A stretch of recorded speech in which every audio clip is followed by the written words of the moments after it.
We're ready? Okay. We are.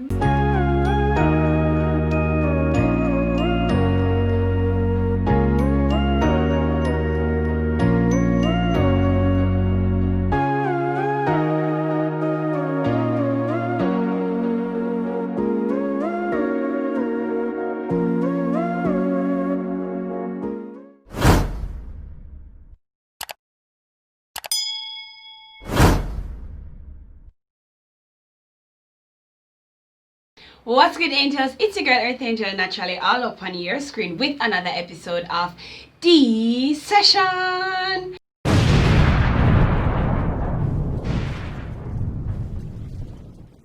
Welcome back to another episode of DSession, guys. It feels so good to be back. I'm normally excited to miss in the last couple of weeks. However, we are back and we are ready to take it live. I hope you got a damn good week to come back, angels. We picked a damn good week to come back, because trust me when I tell you about this week our topics.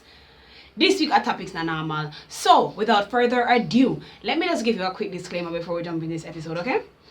Now, if I look like I'm speaking a little bit differently, like I have a lisp, I don't usually have a lisp, but if it looks like I have one now, or if my left cheek, well, it looks right to you. But my left cheek is slightly, a little bit puffed up.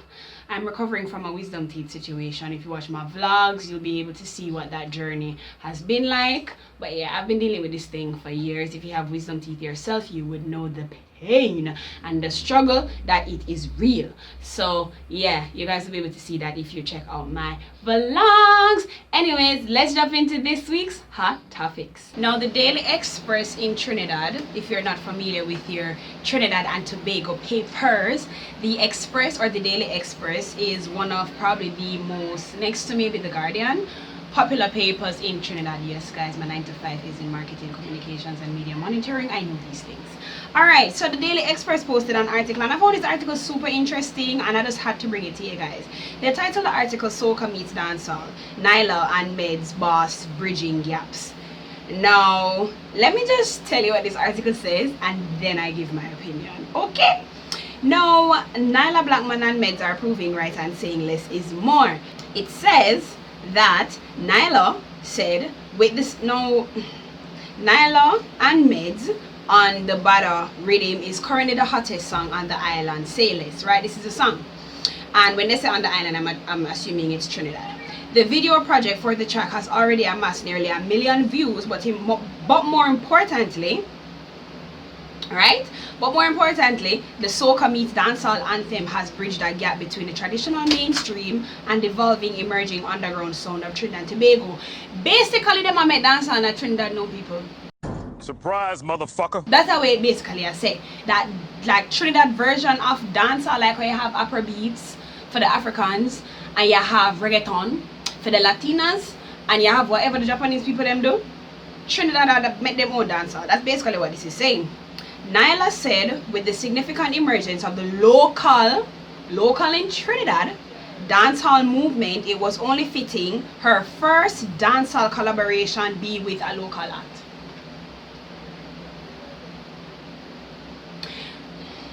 I'm going to be very careful with my words. I do not want it to sound like, oh, only Jamaican people are allowed for the dancehall. However, Nailah is somebody who collaborated with Shenseea.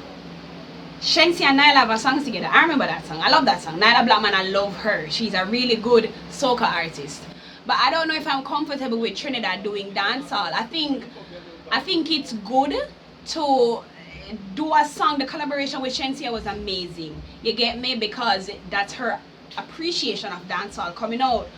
But when they're gonna take up themselves on the dancehall on their own, that feels like taking it for themselves. They're not showing appreciation or giving credit. It's more like, oh, we like what y'all do, so now we're gonna take it and do it and call it our own. You get where I'm coming from? I don't know if I'm looking too deep into this, guys. Let me know, but this makes me so uncomfortable.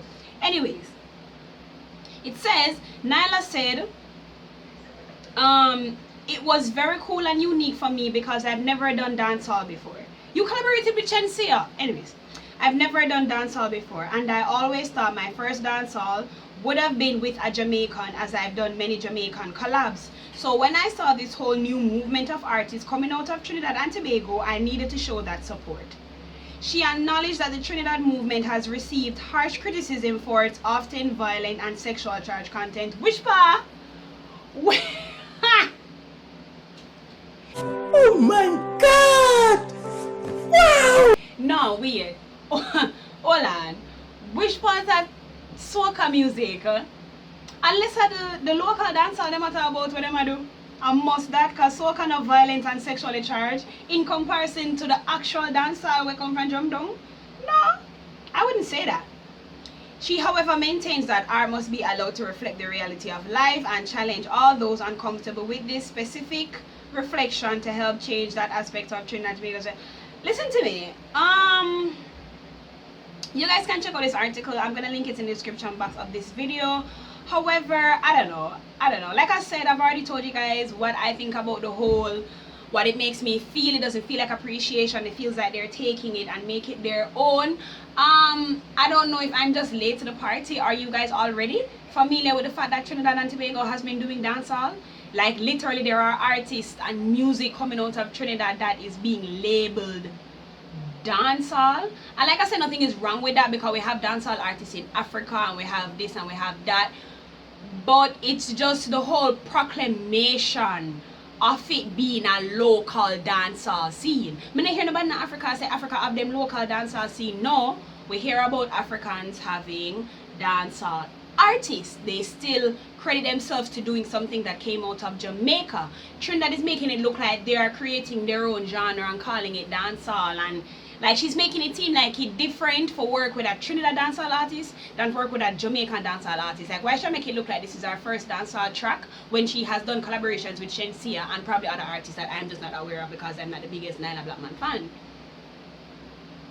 I don't know, guys. Let me know in the comment section down below what you guys think about this. If you had a chance to read the article, or if you're even privy to what is happening right now regarding this soca meets dancehall fusion vibe, let me know what you guys think about it in the comment section down below. Thank you guys so much for watching yet another episode of this session. Let me know in the comment section down below what you thought about this week's hot topic, and also what you thought about the fact that we got our earrings back. Listen to me. Listen to me. You know how long me can't find them earring, yeah? I say I have the earring them and I say yes, these are my DSession earrings, guys. I wear them every DSession episode. And I couldn't find them, but they are back and they are back and winning. So share this video with your friends, share it with everybody, share it on your Instagram, on your Facebook. And speaking of Instagram and Facebook, follow me on all social media. Links are in the description bar down below. And also, guys, subscribe to the channel if it's the first time you are watching this episode. If you're a lover of dancehall and all things entertainment, this is where you are needed to be. So subscribe for more episodes. Give my like button some love. Show my like button some love. Until next time, angels, walk good. All the beautiful people out there in the world. Bye, angels. Say bye, mama. Bye.